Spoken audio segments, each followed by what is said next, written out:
I'm Tim Macartney-Snape, and I'm out here in the far northwest corner of Nepal on one of my regular World Expeditions exploratory treks.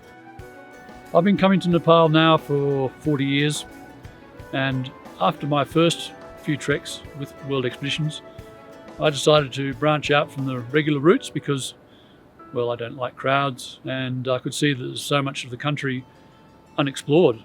So thanks to World Expeditions, I've been able to run these exploratory treks and really just at a whim decide to go a place on a map that no one else seems to go to, and we go there and it's always wonderful. I mean, there's just vast numbers of these valleys which it seems only the locals ever go to.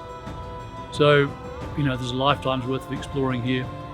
I just love walking up an unknown, to me, valley and to its head, and we've always got lots of options to explore, get up high and have a look at the view.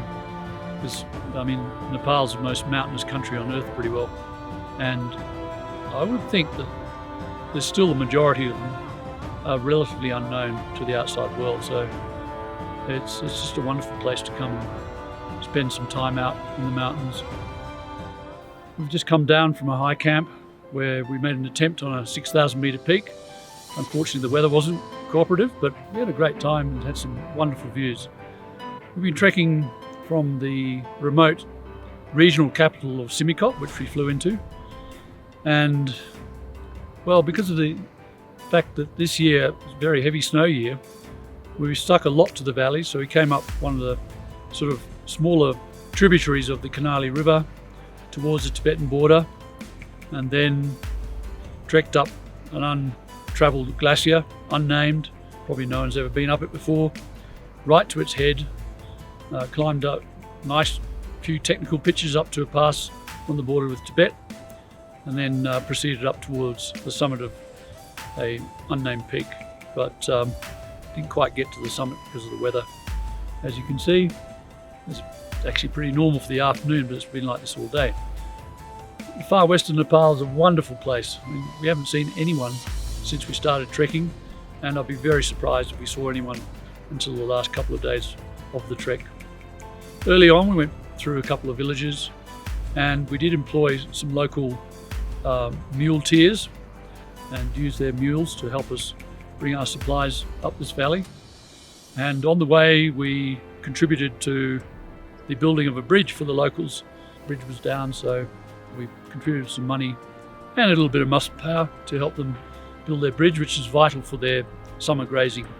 Obviously, you've got a crew of local people to help us, professional cooks, Sherpa guides, and also, last but not least, the porters. Without the porters, you wouldn't be able to get anywhere in this country.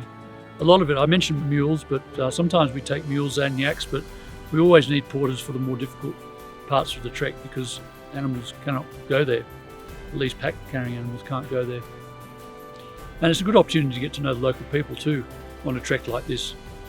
You know, it's not like a tea house trek where you get to know the tea house owner and then you move on, you get to know another one. On these trips, you have probably 30 local staff, and you're spending nearly a month with them, so it's a cool way to actually get to know Nepalis and their wonderful character.